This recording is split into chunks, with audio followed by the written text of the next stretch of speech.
So we've been talking about the stories from the Denko Roku, the stories of enlightenment and transmission of our ancestors.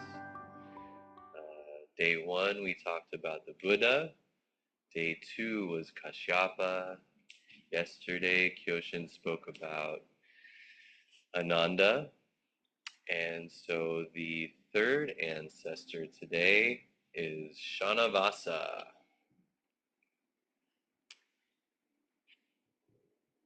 And I think I'll pretty much let Kazan, who made this collection and wrote commentary, I think I'll let him do a lot of the talking today because he's so good and I am so tired. Um, so, Shanavasa's enlightenment story. The third ancestor was Shanavasa. He asked Ananda, his teacher, what kind of thing is the original unborn nature of all things? Ananda pointed to a corner of Shanavasa's robe. Again, he asked, what kind of thing is the original nature of the Buddha's awakening? Ananda then grasped a corner of Shanavasa's robe and pulled it. At the same time, Shanavasa was greatly awakened. Shanavasa apparently, so as Kyoshin shared yesterday, um, they give the case and then they give a kind of like biographical history, even though it's very often kind of magical, magical biography. Then there's Kazan's Teisho or Dharma talk, Dharma comments, and then there's a little poem at the end, a little verse. So really the most notable thing in the biographical part is apparently, I'm not quite sure what it means that Shanavasa means something in Japanese. Um, but anyway, Kazan says it means natural clothing. So clothing is like a big theme for Shanavasa. Apparently he was born with clothes on. And in the summer, whatever clothes he was wearing would be cooling, and whatever clothes he was wearing in the winter would be warming, no matter what it was. And I guess according to Shintoism, or I don't know what religion or belief, but there's a time between when people die and are reborn, and they're supposed to be naked in that intermediate period, but Shanavasa had clothes on in his intermediate period. So clothing is a big part of who Shanavasa is. Um, so that's obviously pretty pertinent to this case, right? So Shanavasa is studying or practicing with Ananda, and one day he asks, what kind of thing is the original unborn nature of all things? Unborn. So I just get, that really just inspires me so much. Um, it's so easy to come to sesshin and to think of our practice as like a thing that's going to help us with our little life. That our practice has anything to do with how I feel or look or what I do. And I mean, of course it does. But the Buddha, Shakyamuni, Siddhartha, he left his palace because he wanted to penetrate the nature of life and death and woke up to the fact that life and death, me being born and dying, is a complete delusion. not philosophically, not as a thing to like think about and ponder, but to really see for yourself that you are unborn and you do not die. That's some powerful shit. Puts, at least for me, it gives a real different perspective on what I'm doing here on the cushion. There's that kind of famous preliminary koan. What is your original face before your parents were born? It's your face. What is that? To know your own face completely independent of June 19th, 1985 for me, and whatever date I die. Um, free, free of life and death. That makes me set my alarm for 5:30. Because if I set my alarm for 5:30 thinking I'm gonna be cooler or be happier or get some kind of thing for my life, it just doesn't work that well. Sometimes it does. In some ways, it certainly can. But man, to break free of the idea that I'm a thing with a life, whew, I don't know. That gets my juices flowing. So yeah, and so does the same for Shanavasa. What kind of thing is this original unborn nature? And Ananda points to a corner of his robe. So one way of seeing that is just this: the most ordinary thing, just in this moment, your robe, your smelly armpits, your hunger, um, transcends time and space. And then, of course, the other way to see it is that Shanavasa is this clothing guy, right? So it's a particularly dope move by Ananda, right? It's very poetic. It's very um, skillful. You, you, Mr. Clothing Man, you yourself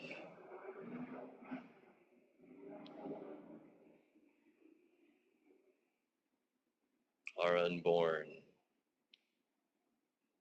Everything you perceive and everything you feel, everything you worry about, everything you work for, doesn't really exist outside of just this. So don't get caught up. But Shanavasa doesn't really feel that. And so he asks, like, okay, but like, really, what kind of thing is this original nature? And then he's of the Buddha's awakening. So the unborn nature of all things, the original nature of the Buddha's awakening. And that's important because the Buddha didn't discover anything. He didn't invent anything. Um, he just woke up to what's always been here. He woke up to the original nature of all things as unborn.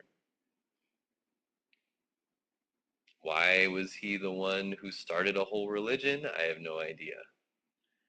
Because he was pretty and spoke well. Who knows? Maybe a marketing expert could figure that one out. But he certainly didn't do anything special that we can't do here. You're literally, I mean, it's so perfect for Ohatsu. I mean, We're literally doing what Shakyamuni did. And oh man, there's a thing Kazon says, so good, kind of mean, but so good. Um,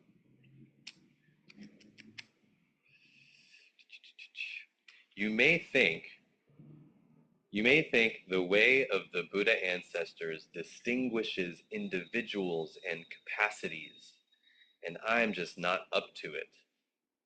Such a view is truly the stupidest of stupid views. Ah, and it's so beautiful. Who among the ancients was not a body born of a mother and father?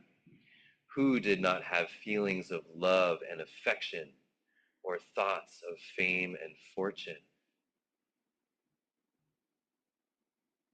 That was just so moving to me when I read that because um, I certainly know that love and affection, belonging, fame, fortune, success, acknowledgement, partnership, um, accomplishment. Man, I struggle with that. I assume you all struggle with that. Um, And so to hear that kind of affirmation from Kazon, like, of course you do. Who hasn't? And this idea that that language is so good that this enlightenment has something to do with like distinguishing this individual. It's kind of like I was saying the other day. It's like a joke when the Buddha says, I have the Dharma treasury and I give it to him because he has, it's just a game. That's just I think I said a pokey thing. Um, so yeah, we're inspired by people. People model practice in a way that encourages us or something, and that's cool. Um, and of course, one person's encouragement is another person's discouragement. And so we all just have to follow our karma best we can. Um, but yeah, to think that I'm not capable or able or in the right lifetime to experience what the Buddha experienced is the stupidest of stupid views. um, So yeah, so Shanavasa is really he's really passionate here. What kind of thing is this Buddha's awakening? How do I come face to face with no life, no self? As Kyoshin said yesterday, cutting that string that holds my boat to whatever it is. Dualism, life, yearning. And so then Ananda grasped the corner of Shanavasa's robe and pulled it. And then he had his great awakening. Um, so I think we all see the difference there. Um, it's like that other koan where the Buddha says, um, there are some horses that run at the shadow of a whip, right? You just have to raise the whip, and the horse knows what's coming and he runs. It's easy. And then there are horses who run at the sound of a whip, and then there's horses that don't run until they feel the crack of the whip in the marrow of their bones. Um, so at first, Ananda shows a little shadow of the whip. It's you. It's just this.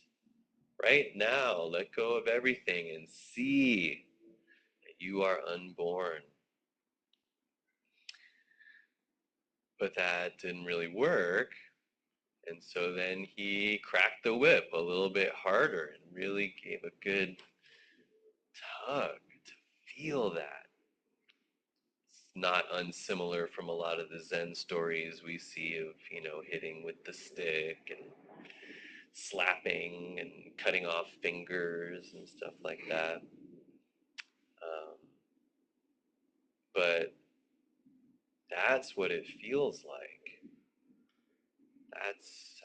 That's what it's like. It feels when you really come face to face with your original face, that unborn face, that face that will not die. It feels. It's not a mantra to just cram in your head over and over again. Of course, mantras can be a good tool to get that feeling. Um, but yeah, you can really see the difference between pointing to the kesa and then someone tugs at you. So how do we do that? How do we get that feeling? Well, we sit a lot and we do sesshin and we come every period as much as it feels healthy for us. Um, come every period with this longing, the longing that made Daikon Eno cut his arm off outside of Bodhidharma's hut. And really question, what is that longing? What is your longing? If your longing is for love and affection and acknowledgement and feeling a certain kind of way, being a certain kind of way, um, really be honest with yourself. And I would recommend Tony Robbins or a life coach or something. Um, or, just sit every now and then. Because, yeah, Zazen can definitely bring us peace and it can give us concentration and it can give us patience, for sure. But the Buddha way, the Bodhisattva vow, intensive practice, that's the longing to know, what does it mean to be beyond, to live, to manifest no life and no death? Heavy lift, y'all. So the verse is kind of hard. I don't know that I have a lot to say about it. It's a little bit longer. Kazon's poem says, sourceless stream from a 10,000-foot cliff, washing out stones, scattering clouds, gushing forth, brushing away the snow, making the flowers wildly fly, a length of pure white silk beyond the dust. So I'll do my best to just kind of go line by line here. Hopefully it's of some kind of inspiration in some kind of way. Sourceless stream, birthless. Buddha did not start this thing we're doing. You did. And um, the stream is this awakening. It's this original face. It's true nature. It's total liberation. Beginningless and endless stream. And it's kind of like in the first two poems, he had trees, right? There was the splendid plum branch, and we talked about how that branch is always blooming. That awakening branch is always growing, every moment. Um, feel it tug at you. So here he's using stream. So I just imagine that timeless, gushing stream. It's always flowing right now. So that stream of awakening from a 10,000-foot cliff, just spaceless, vast, Imagine a stream coming from where an airplane flies. I think that's what the captain says, right? We've now reached our cruising altitude of 10,000 feet, right? I think that sounds right. So that's pretty high for a stream to be coming down from. It's the heavens. The heavens above and the earth below, I alone am the world honored one. Heavens and earth right here in you, yada yada. Washing out stones, so powerful to wash out a stone. That's a powerful stream. Scattering clouds of delusion, right? I think that's a common metaphor. Clouds of delusion. This stream of awakening that's always here available for us. If we just quiet down a little bit, we can feel those clouds dispersing, gushing forth.